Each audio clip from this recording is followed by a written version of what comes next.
Hola Nacho, ¿cómo estás? Hola. Ahora sí. Ahora sí. Sí, Lo siento ahora sí, ¿no? porque no tengo la cámara, porque no sé qué le pasa a mi cámara pequeña, así que lo siento si no me puedes ver. No te preocupes, no te preocupes. Perdona el retraso, que me he liado ahí con Nada, un par de cosas. nada, tranquilo. Bueno, primero, muchas gracias por aceptar esto. Nada. Voy a darle aquí a grabar. Mm, eh, aquí. Vale, vale, muchas gracias. Bueno, para empezar la entrevista, quería hacer una pequeña introducción de quién eres y todo. Eres Carlos Franganillo, naciste en Oviedo un 31 de octubre de 1980. Ujú. Te has licenciado en Comunicación Audiovisual en la Universidad Nebrija, en Periodismo en la CEU San Pablo y en Ciencias, en Economía, hiciste dos cursos, uno en verano en Economía y Ciencias Políticas en Londres y en la UCM de Ciencia, en la Ciencia de Información. ¿Cómo llegaste a ese punto de qué le dijiste a tus padres o a tu familia? Quiero ser periodista, quiero estar en un medio y contar las noticias así como son. Bueno, pues lo primero que les dije, es verdad que desde adolescente me gustaba mucho la imagen y el cine y esas cosas, y mi idea sobre todo era trabajar en el mundo del cine y dirigir películas y esas cosas, ¿no? Por eso me acerqué al tema de comunicación audiovisual, que es verdad que a mis padres les costó digerirlo y bueno, supongo que no es una carrera al uso y al fin y al cabo pues los conseguí convencer y apostaron por eso, ¿no? Y fue durante la carrera cuando vi que me inclinaba cada vez más por el periodismo, que siempre me había gustado, siempre había estado muy interesado en estar informado y en la televisión y en la prensa escrita, en la radio. Y durante la carrera me seguía gustando mucho el cine, pero cada vez veía más oportunidades en periodismo porque me atraía mucho más y porque durante las prácticas de verano veía que tenía aptitudes y me gustaba, ¿no? Y cada vez lo disfrutaba más. Así que en algún momento algo hizo clic y me hizo pensar que debía tomar ese otro camino. Como es una carrera muy similar, pues cuando acabé comunicación hice el segundo ciclo de periodismo y me fui dirigiendo por ahí. Así que esa fue un poco la cosa. Siempre me gustó, siempre me había interesado, pero realmente mis primeros pasos iban más encaminados al cine que al periodismo. Segundo, felicitarte por esa antena de oro y ese premio Francisco Caracedo de este año 2024. ¿Cómo te sientes a ese ganar a esa antena de oro, que es un mérito a un periodista importante? Bueno, pues siempre es un orgullo. Claro que los premios son un espaldarazo, también intimidan y son una responsabilidad porque, bueno, hay gente dentro de la profesión, compañeros a los que admiras que por lo que sea les gusta lo que haces pues eso es un estímulo, pero también una responsabilidad de seguir estando a la altura, de seguir haciéndolo bien y de no dormirse en los laureles, sobre todo, ¿no? Y bueno, esta es una carrera como cualquier otra donde cada día hay que ganarse el buen hacer y el resultado y el producto que le llevas a la audiencia. Entonces, bueno, pues es un estímulo, da mucho ánimo para seguir tratando de hacer cosas originales, innovadoras y dándole una vuelta a lo que es el informativo tradicional. Haciendo así un recopilatorio de toda tu carrera, empezaste en Radio Nacional de Oviedo, Radio Nacional de España de Oviedo en 2007. ¿Cómo entraste? ¿Cómo hiciste esas prácticas? ¿Cómo postulaste? Bueno, pues a través de la universidad en la que estaba había una bolsa de prácticas y surgió una en Radio Nacional en Oviedo.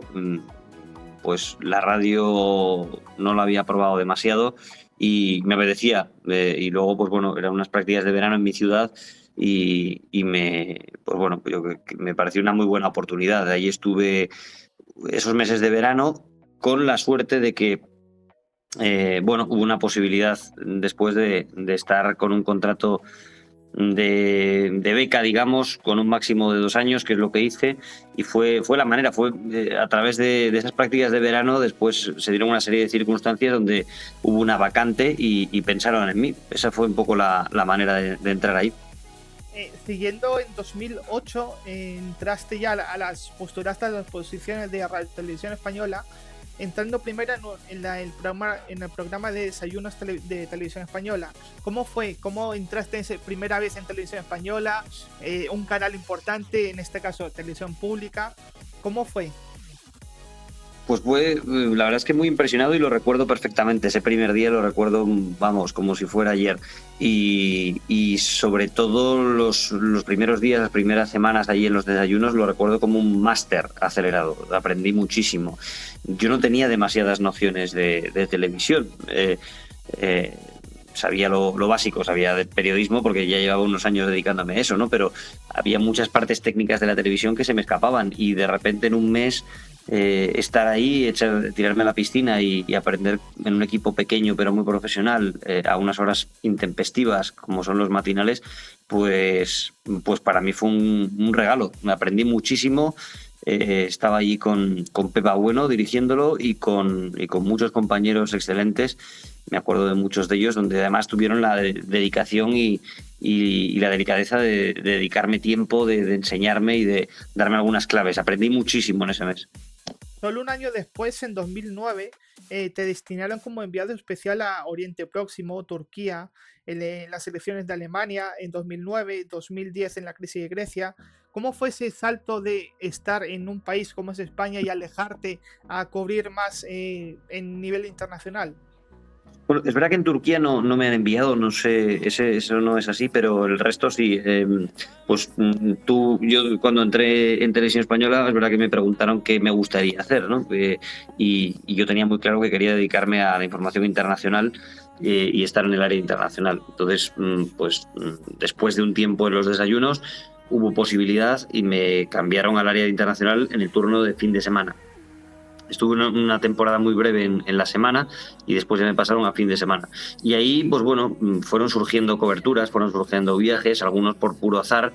El primero de ellos fue una gira con el ministro Moratinos por Oriente Próximo, muy acelerada, pero donde aprendí muchísimo también porque cada día tenía que mandar una crónica, buscarme la historia, no solo de la gira propiamente del ministro, sino temas paralelos, ¿no? Aprovechar el viaje para sacar otros temas y después utilizarlos en programas de la casa.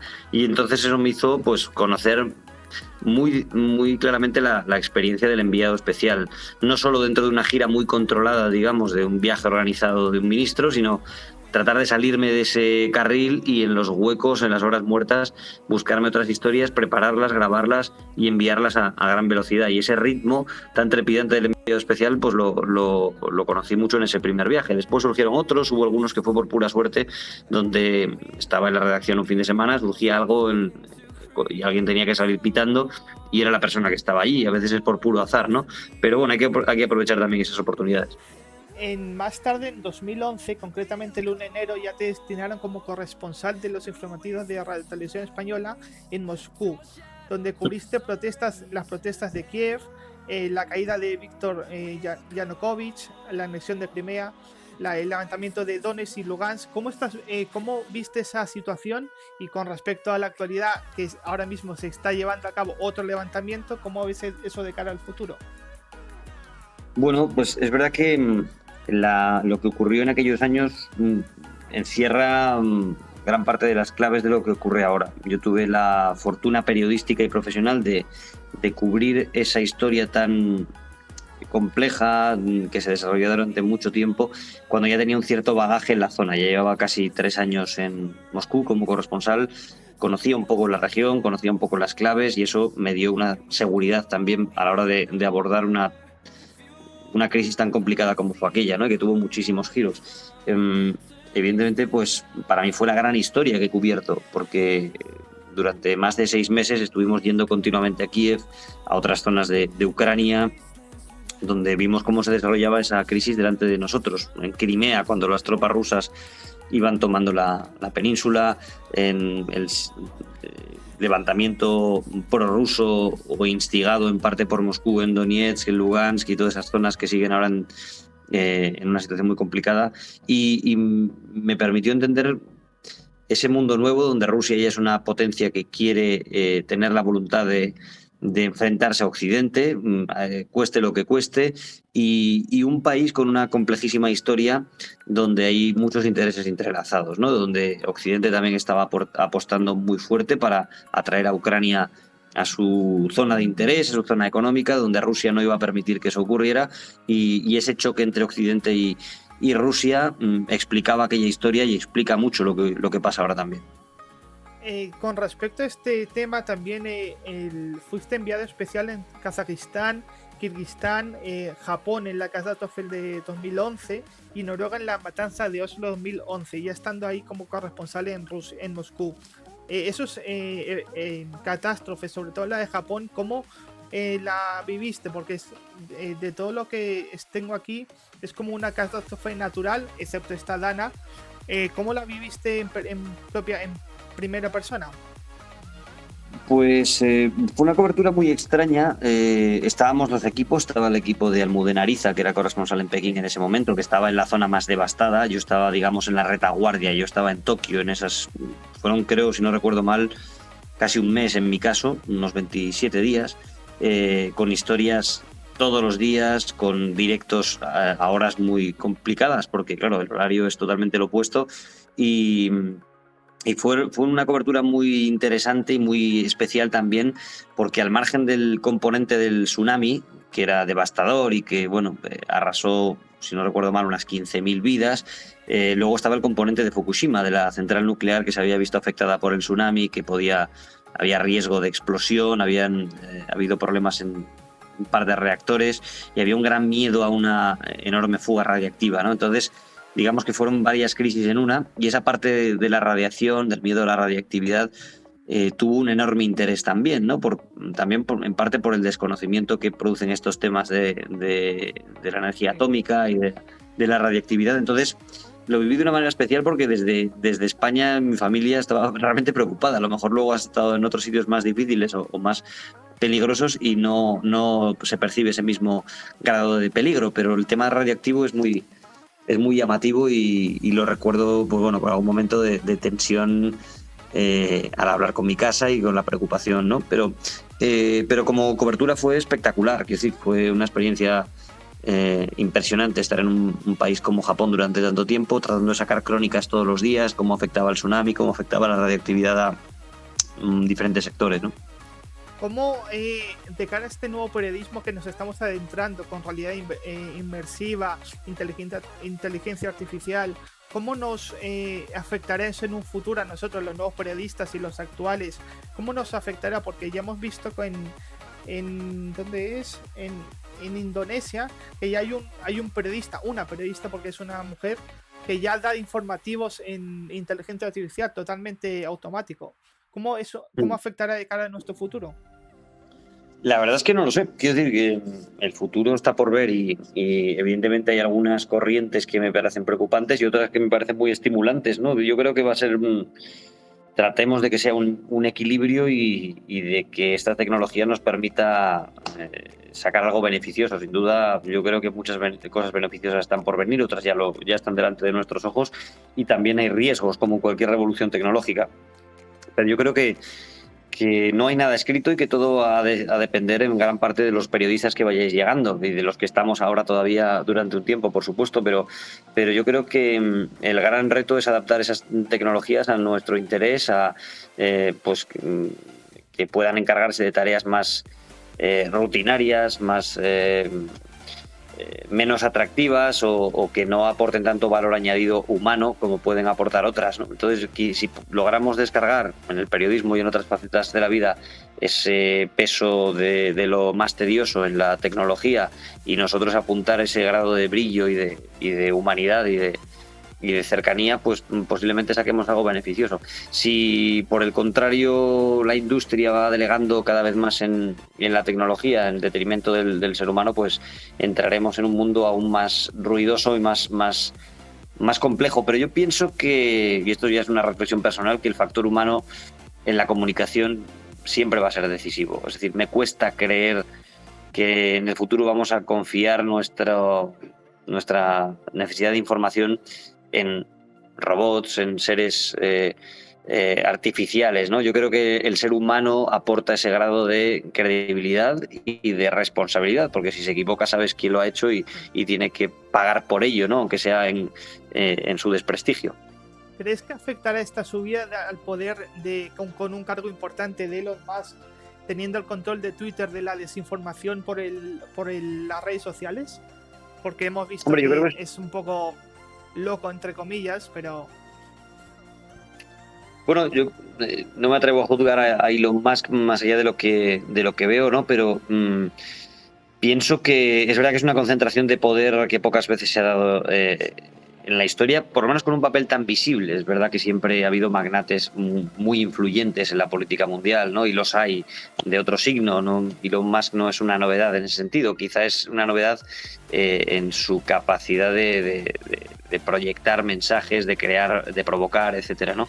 En eso es un personaje mucho más provocativo, yo creo que disfruta con ello y creo que tiene algunos planes en la cabeza que veremos si consigue. Es verdad que el hecho de que controle una plataforma como X es algo interesante y que seguramente juega un papel decisivo en la campaña, pero tampoco me parece tan novedoso en el sentido de que muchos magnates de la prensa han estado a veces respaldando a algunos candidatos y no ha sido tan polémico. Es verdad que el factor Elon Musk es diferente a todo lo demás. Es el hombre más rico del mundo, es un tipo brillante en el campo de la ingeniería y en otros sectores, tiene grandes ambiciones personales y veremos cómo todo eso se puede acoplar. Pero me gustaría dejar que esto empiece a caminar para poder juzgar más allá del ruido, ¿no? Trump es verdad que ha demostrado muchas veces que es un maestro del ruido y a veces luego cuando uno baja al terreno y ve lo que hace, a veces hay serias diferencias.